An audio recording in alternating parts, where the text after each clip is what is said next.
What does your body feel like in zero gravity? What inspires you to become an astronaut? What exercise do you do, and do you sweat in space? Would a yo-yo work in microgravity?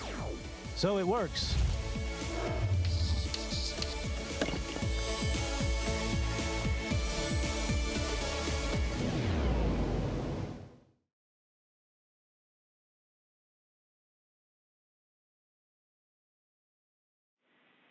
Station, this is Houston. Are you ready for the event?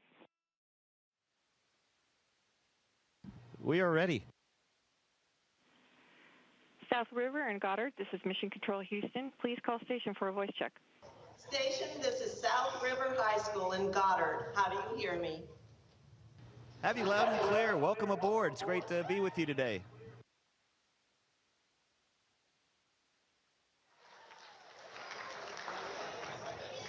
Ricky, if you had to describe your experience at NASA so far in 3 words, what would they be and why? I think challenging, exciting, and fulfilling. It's a challenging job. There's a lot expected of us. There's a lot to learn. Requires a lot of hard work. But because of that, it is a very fulfilling experience being here, part of NASA. Microgravity for extended amounts of time, and does it affect your sleep? It does take us some time to get used to microgravity, and in fact, the whole time we're up here for the whole 6 months, we'll be getting used to microgravity, but the initial period takes about 1 to 3 days, and it does affect our sleep. We have a hard time sleeping because essentially we're floating all the time, not only while we're working, but when we're sleeping, so it's hard to transition from work to sleep. But eventually we get the hang of it and are able to get good night's sleep, sometimes better than what we get on Earth. Ricky, what happens if an astronaut gets sick during a mission? We all get a lot of medical training, but we're really fortunate that we happen by coincidence to have a Japanese doctor astronaut with us for the first half of our mission. On the second half, we have a NASA astronaut doctor who's going to be with us. Drew's trained, I'm trained, but neither of us want the other guy to perform any kind of emergency medical procedures on each other. Drew, have you seen any space trash floating by or heard it hit the space station? If so, how often does this occur? Unfortunately, we do not see or have not seen any space trash floating by. That's actually very dangerous for us. I have on occasion thought that I may have heard something bouncing off the space station, which sort of sounds like a BB hitting a tin can. But luckily we have not had any encounters with space debris, and that's especially important when we're out in spacewalks. We do not want to encounter anything like that while we're here in space. Ricky, how did you prepare for your mission, and was the training difficult? I trained for about a year, which is a pretty short training flow. We learned how to operate the American components, the International Space Station. We learned how to use some of the Russian components, the International Space Station, Japanese and European as well. And then we spent a fair amount of time in Russia learning how to fly the Soyuz spacecraft that took us to orbit and will later in the fall bring us back home. It's challenging. There was a fair bit of travel involved, a lot of different languages, but it was also very, very rewarding because of when you meet the challenge, work hard, and it pays off. It's a very rewarding experience, and it was a lot of fun. I got to work with a lot of great people.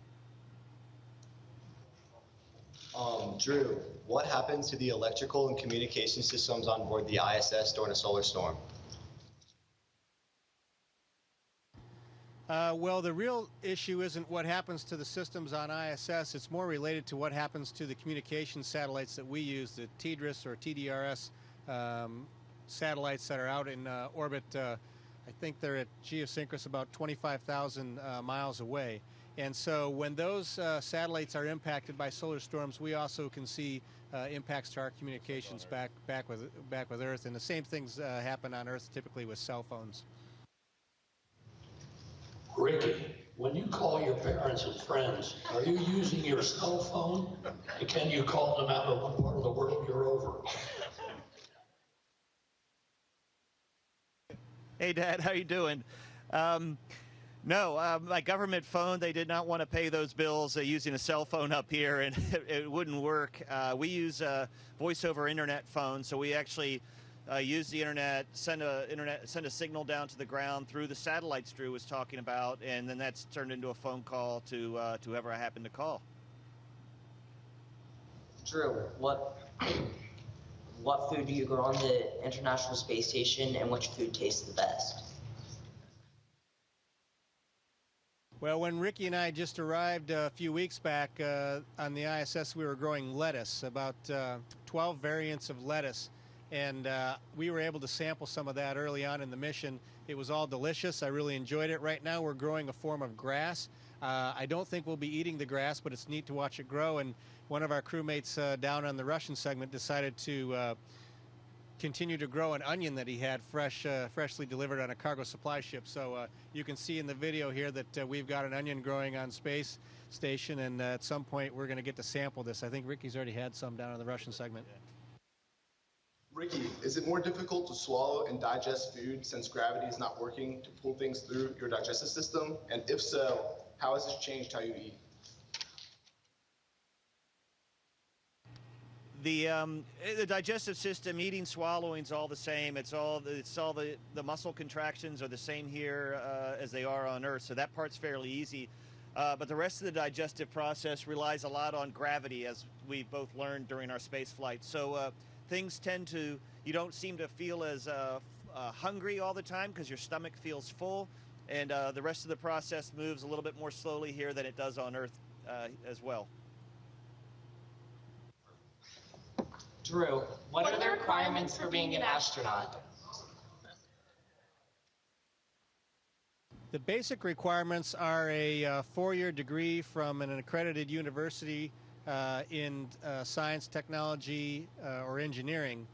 We also have medical doctors, but basically the standard requirements are a four-year degree. What we typically find is that astronaut applicants have advanced degrees. I have a PhD and a master's degree.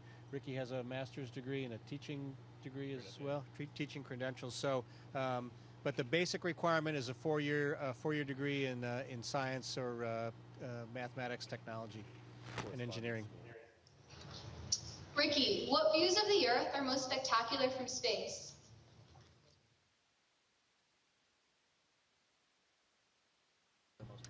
Well, Maryland for one, because of the Chesapeake Bay and just the features you can see, the folding of the mountains that run through western Maryland is also pretty spectacular and really clearly visible from space. Also, the southern portion of South America, Patagonia, Chile, and Argentina, are spectacular for the lakes and the mountains and the glaciers. Really enjoy looking at those, and also the world's islands, all these exotic places out in the middle of the ocean that you've read about, but the only time you probably get to see them is if you fly over them. Drew, how often do you have to make repairs to the ISS?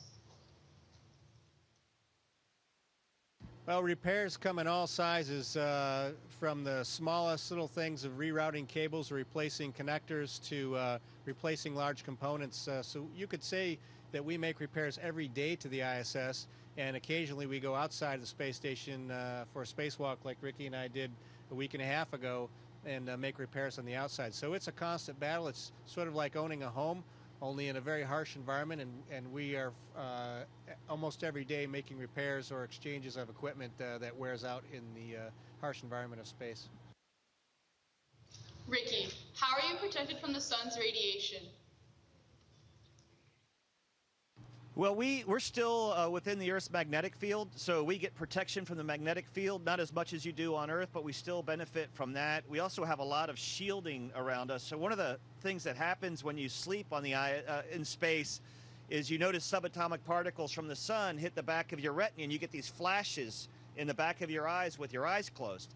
And Drew and I were talking the other day on the space shuttle. We used to see a lot more of those than we do here on the space station. The space station, it's only very rarely that we see those flashes at night when we try to sleep, and we think it's because of the amount of protection they have around us for solar radiation.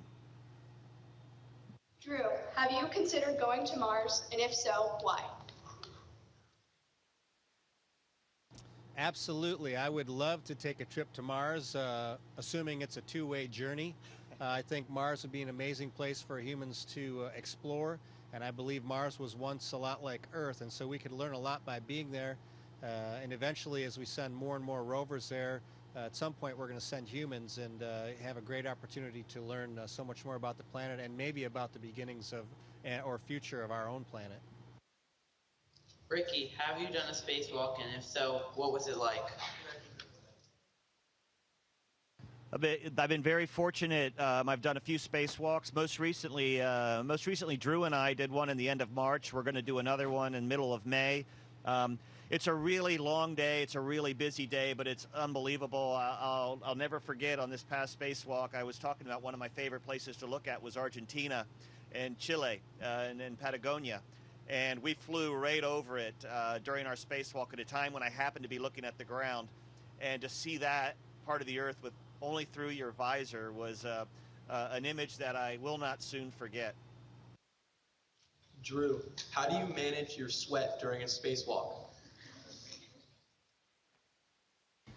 We try not to build up any sweat. That's how we manage it. We have a liquid cooling garment that we wear directly against our skin, which has water flowing through it, and then we have a controller on the front of our spacesuit, which allows us to pass that water over a heat exchanger or a cold radiator that can cool it off. So the trick for us is to stay ahead of the heat and the heating and the cooling, and make sure that we always maintain a moderate temperature in the spacesuit so we don't build up too much sweat or get too cold. Ricky, when NASA returns to the moon, what type of research will be done and how would we benefit from that research? Drew's a geologist. My background's in earth science as well. And so I think for the two of us, the research that was most interesting is the structure of the moon. It's been a long time since humans have been there, and the technology we've developed to better understand the processes that form the moon and thereby form the Earth and the rest of the solar system. That's a question that is very, very interesting to me. I think one of the other things we're going to figure out on the moon is the technologies we need. We're going to have to develop the technologies that will one day get us to the out other planets in the solar system like Mars. So the moon's only about four days away. Mars can be a 4 to 6 to 9 month journey depending on where it is. So we need to go to a closer location with an environment similar to Mars to develop the technologies that one day will get humans out into further into the solar system. Drew, as we work towards getting to Mars, how is NASA's role different from commercial partners like SpaceX? Well, right now, we believe that NASA is the customer to a commercial company like SpaceX. So SpaceX and the other private industry corporations that are building spacecraft are really building them right now for NASA as a customer. So we believe that NASA will use those vehicles and that those industries, those private companies have some advantages, some competitive advantages that NASA really doesn't have as a government agency to be able to build those spacecraft at maybe a quicker pace than what NASA can do, although there are some challenges related to that as well. But the key point here is that we expect that NASA is the customer to those, NASA is a customer to those companies. Ricky, gotta say, love the shirt. Do you believe that the incorporation of artificial intelligence will help you in daily operations and help alleviate stress, both as a systems monitor and a potential companion? It's an interesting question. Artificial intelligence on the space station, we rely a lot on the ground, specialists on the ground to help us do things here. But as we move further out into the solar system, communication gaps start to grow from seconds to minutes to even, going on parts of an hour. So we are going to need to have onboard capability to help specialists to help us solve the problems that our technology is going to face, that we're going to face. We get sick, we get have something break. And I think that is a role that where development of artificial intelligence technologies will really, really help us a lot as we move further out in the solar system as a more independent type crew. Drew, what is the most interesting thing you personally have learned in space? I've learned that living with Ricky can be challenging. I didn't expect that before we launched. Oh, I'm just kidding. We're having a great time up here. What I've learned is that I don't really like sleeping in space. I would really prefer to be laying down in a bed. It helps with the transition from being awake during the day and knowing when it's time to sleep and your body to take a rest. So I've realized that I really do miss having that pressure of that sensory input of a bed and a pillow. Ricky, do you think asteroid mining and going back to the moon is important to future space exploration? And if so, why?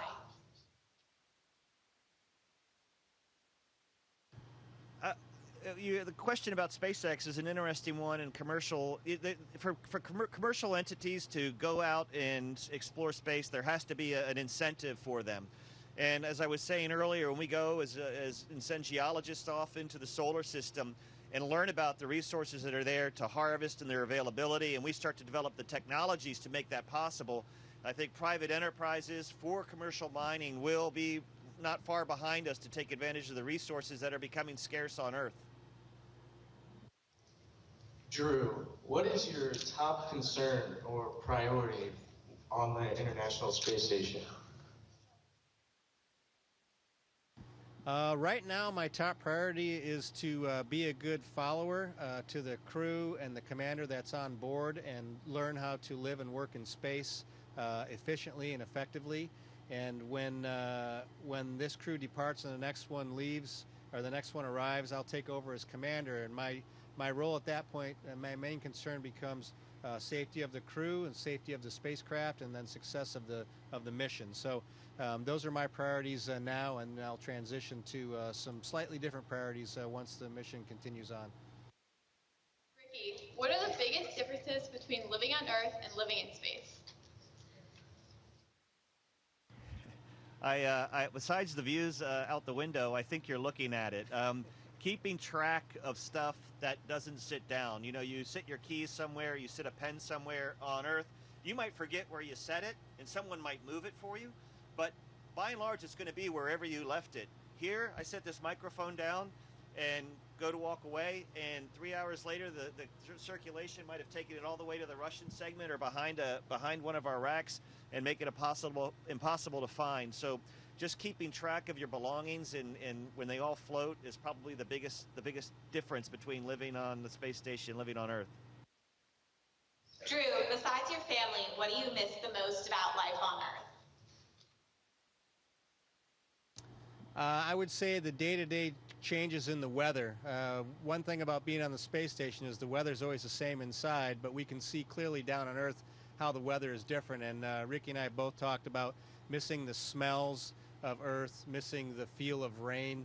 I remember within the last week of leaving for Russia before we launched into space, I took a walk with my wife, and it was sunny and clear when we left for the walk, and about 30 minutes later it was a complete downpour, and we didn't have an umbrella, and I just really enjoyed that walk because I was soaking wet by the time I got home. But I thought to myself, this is probably the last time I'm going to feel rain for another 8 months, and it was, and it will be. So we miss Earth. We miss that living planet that we have down beneath us. How does zero gravity affect taste and perception of food? Yeah, we get asked that question a lot, and I'm not sure. When your food comes in packages like this right here, this is a chicken fiesta chicken. I'm not sure how much of a fiesta it is. And this right here is a hamburger that we need to add water to, a beef patty. So I'm not sure it's the microgravity environment or if it's just the menu items that we get. We have a food crew that does a really good job of getting us what we need to eat to keep us healthy and try to keep us happy. When SpaceX arrived, we had some fresh fruit and vegetables, and I remember how good that tasted because it had only been a few weeks, but I'd forgotten how tasty that stuff is. So I'm not sure if it's the microgravity environment, but I think it's the environment we are in terms of what we can ship to the International Space Station and keep fresh and edible and safe for us to eat. Hey Rick, I have some bad news for you. We have some extra time so we can spend some quality time together. How are things going up there? You guys having a good time? Hopefully, it looks like we're having a good time. I'm here with Elvis, and we're we're having a good time. We're getting a lot of good work done.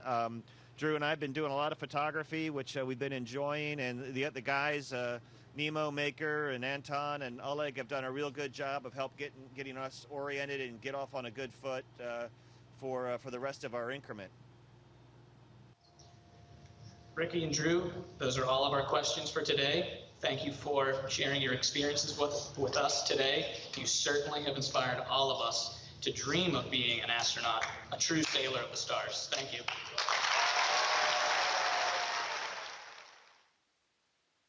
Thank you. Thank you guys very much. Appreciate you inviting us to visit you today, and Goddard for help making this happen. I hope you could see the South River t-shirt I had sent up on the space station waiting for me. I've been wearing that with pride. Keep up the good work, study hard, and follow your dreams. Station, this is Houston ACR. That concludes the event. Thank you to all the participants from South River High School and Goddard. We are now resuming operational audio communications.